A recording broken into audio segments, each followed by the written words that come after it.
Assalamualaikum teman-teman, perkenalkan nama saya Tiana Sanova Fazri Nugraha. Saya mahasiswi dari Universitas Bakti Kencana, jurusan S1 Keperawatan tingkat 2 kelas A. Di sini saya akan menampilkan sebuah video mengenai pemeriksaan prenatal untuk memenuhi salah satu tugas ujian praktikum dari mata kuliah Keperawatan Maternitas 1. Selamat menyaksikan.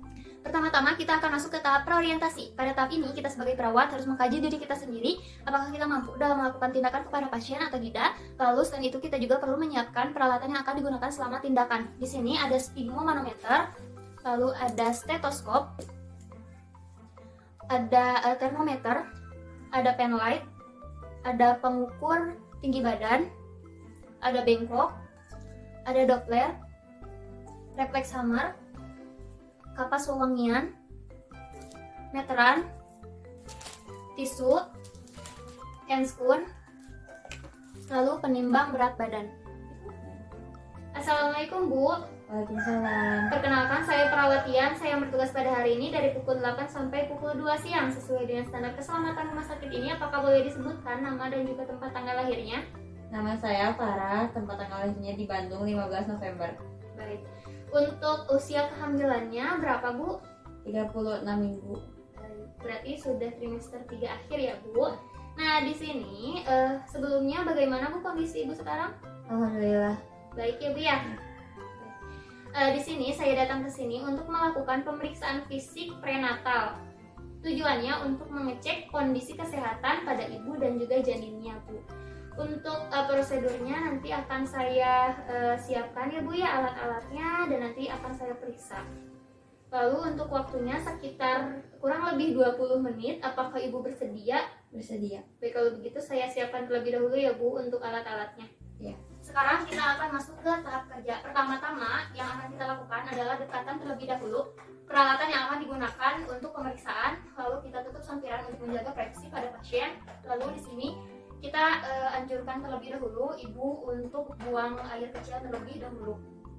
Dan jangan lupa untuk cuci tangan secara 6 langkah. Sekarang kita akan mengecek berat badan pada Ibu ya teman-teman. Ibu bisa dicek. Untuk beratnya 66 kilo ya Bu. Alhamdulillah. Sekarang kita akan mengukur tinggi badan pada pasien. Baik, untuk tingginya berarti 165 ya Bu ya, tadi sudah saya cek. Dan jika tinggi ibunya ini kurang dari 140 atau kurang dari 145, itu akan beresiko mengalami CPD. Jika sudah dilakukan penimbangan berat badan dan juga pengukuran tinggi badan, di sini kita akan memposisikan posisi ibu dengan terlentang dan nyaman. Apakah sudah nyaman Bu? Sudah. Di sini kita akan melakukan penelitian pada tekanan darah ibu dan juga pengukuran suhu pada ibu. Saya ukur dulu ya Bu ya suhunya. Sambil menunggu suhu, di sini kita akan mengecek tekanan darah pada pasien.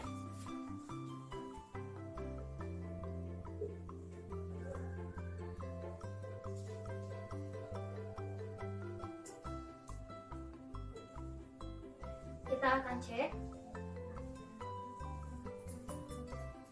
Baik, normal ya Bu, yaitu 120/80. Jika terjadinya peningkatan di atas 140, maka disebut preeklamsi. Selanjutnya di sini jika termometernya sudah berbunyi, kita cek. Normal ya Bu, yaitu 37 derajat Celcius. Di sini selanjutnya kita akan melakukan pengecekan nadi dan juga respirasi selama 1 menit. Saya cek ya Bu. Nadinya normal ya Bu ya, yaitu 90 kali per menit. Lalu untuk respirasinya juga 24 kali per menit. Jika sudah selesai, kita akan melakukan pemeriksaan head to toe. Pertama, kita akan melakukan pemeriksaan kepala pada pasien. Di sini kita akan melihat terlebih dahulu rambut pada pasien mengenai warna dan juga kebersihannya.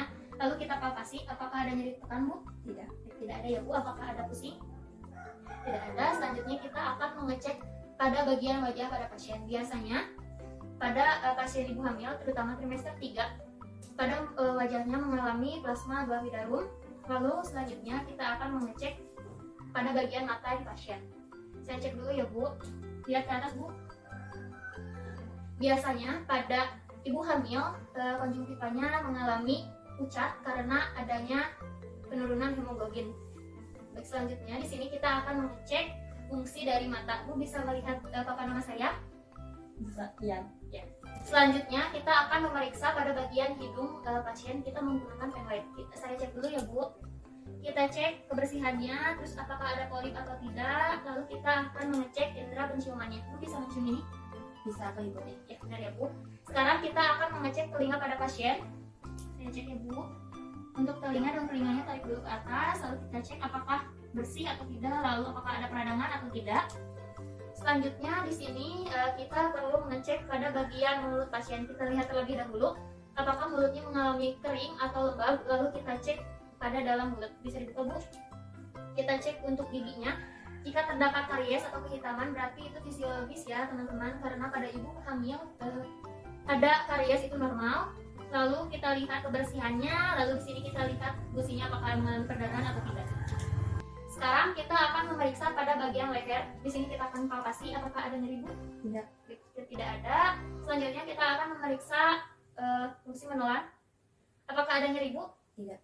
Selanjutnya kita akan memeriksa pada bagian payudara. Di sini kita akan melihat terlebih dahulu apakah payudara pada ibu ini simetris atau tidak. Lalu di sini kita akan mengkaji pada daerah areolanya, yaitu sekitar puting yang berwarna coklat. Lalu di sini kita juga perlu mengkaji kolostrum pada pasien dengan cara dari areola kita gigit ke area kolostrum. Lalu di sini juga kita perlu mengkaji keadaan puting pada pasien, apakah bentuknya menonjol atau datar atau masuk ke dalam. Jika menonjol itu berarti bagus karena pertanda untuk menyusui.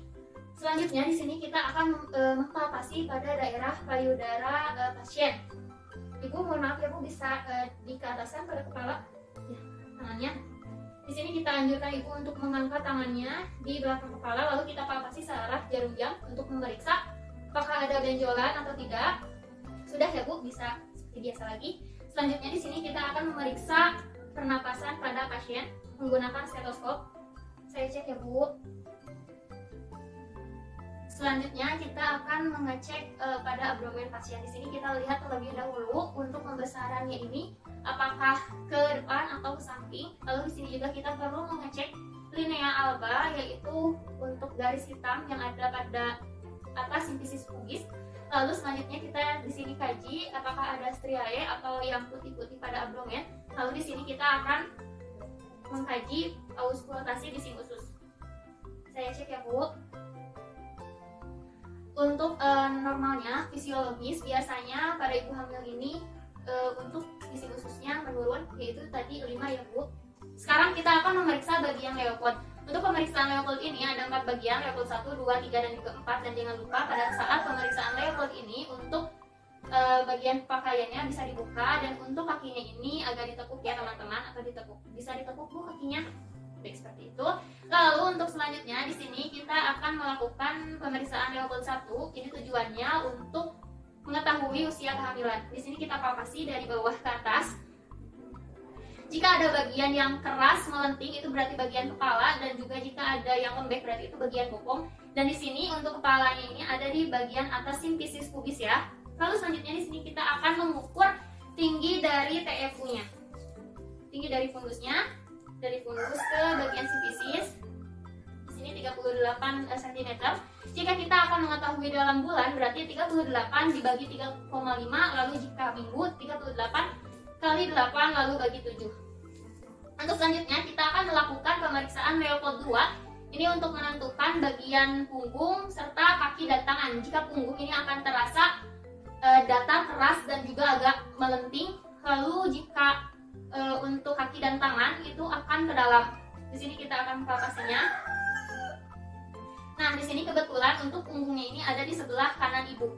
Lalu selanjutnya kita akan memeriksa Leopold 3. Untuk Leopold 3 ini kita akan memeriksa bagian kepalanya apakah sudah masuk ke PAP atau belum. Nah, di sini untuk pemeriksaannya ini karena kita tadi sudah tahu bahwa kepalanya ini ada di bawah atau di atas simfisis pubis, di sini kita akan menggoyangkannya. Nah, seperti ini. Jika goyang berarti itu belum masuk, dan jika tidak goyang berarti itu sudah masuk. Karena tadi sudah masuk ya Bu ya. Sekarang kita akan lakukan pemeriksaan Leopold 4. Dan jika belum masuk, kita tidak perlu melakukan Leopold 3. Nah, untuk pemeriksaan Leopold 4 ini, kita palpasi terlebih dahulu dari fundusnya ke bawah, seperti ini. Nah, Jika berdekatan berarti sebagian kecil itu sudah masuk. Jika sejajar berarti setengahnya sudah masuk, dan jika berjauhan itu berarti sepenuhnya sudah masuk. Lalu selanjutnya di sini kita akan memeriksa DJJ pada janin ibu. Di sini untuk pemeriksaan DJJ, kalau kita ketahui bahwa untuk normalnya itu 120 sampai 160 kali per menit. Lalu di sini kita akan memeriksanya itu pada bagian 1/3 kepala, pada bagian punggungnya. Di sini sambil memeriksa menggunakan Doppler, kita akan menyentuh juga bagian nadi ibu. Jika sama, maka itu bukan DJJ, dan jika DJJ-nya cepat, maka itu berarti termasuk DJJ ya teman-teman. Di sini kita periksa pada 1/3 bagian kepala di bagian punggungnya, karena tadi punggungnya berada di kanan. Kita dengarkan sambil kita samakan. Karena ini beda, lebih cepat yang di abdomen atau DJJ, berarti itu sudah tepat ya. Baik Bu, untuk DJJ-nya normal ya Bu, 130 kali per menit. Sekarang kita akan memeriksa bagian vagina. Jangan lupa kita lakukan cuci tangan kembali, lalu pakai handscoon, dan di sini kita akan mengkaji vaginanya apakah bersih atau tidak. Lalu di sini juga kita akan melihat apakah ada tanda cadui, karena fisiologis ya untuk pada ibu hamil ada tanda cadui atau warna keunguan. Lalu selanjutnya di sini kita akan melihat apakah ada bagian kandilomata atau tidak. Lalu kita juga akan melihat apakah ibu ini ada hemoroid atau hemoroid itu bagian jika dianus itu seperti keluar, jadi kulit yang menonjol seperti itu. Untuk pemeriksaannya ibu bisa menghadap ke samping. Baik Bu, apakah bisa menghadap ke samping? Nah, di sini kita lihat apakah ada benjolan sekitar anus atau yang kita sebut wasir atau hemoroid. Itu sudah. Jika sudah dilakukan, di sini kita akan membereskan untuk celana pada ibunya, lalu kita buka handscoon dan cuci tangan kembali. Sekarang kita akan memeriksa pada bagian kaki. Kita lihat kakinya apakah simetris atau tidak. Lalu kita lihat apakah ada udem pada kaki atau tidak. Jadi jika ada udem, anjurkan ibu untuk tidak terlalu lama berdiri dan jangan duduk terlalu lama. Lalu selanjutnya di sini kita akan mengecek Hoffman exercise dengan cara, Bu, apakah bisa duduknya ke atas seperti tadi menyender. Nah, dengan cara di sini kita seperti ini angkat, lalu pada telapak kakinya kita ke ataskan. Apakah ada nyeri Bu? Tidak. Tidak ada ya Bu. Selanjutnya di sini kita akan mengecek refleks patella. Anjurkan ibunya untuk duduk. Nah, di sini kita akan melihat refleksnya. Di sini kita melakukan pemeriksaannya pada kedua kaki ya teman-teman. Kita cek. Jika ada respon jarinya bergerak, berarti itu normal ya teman-teman.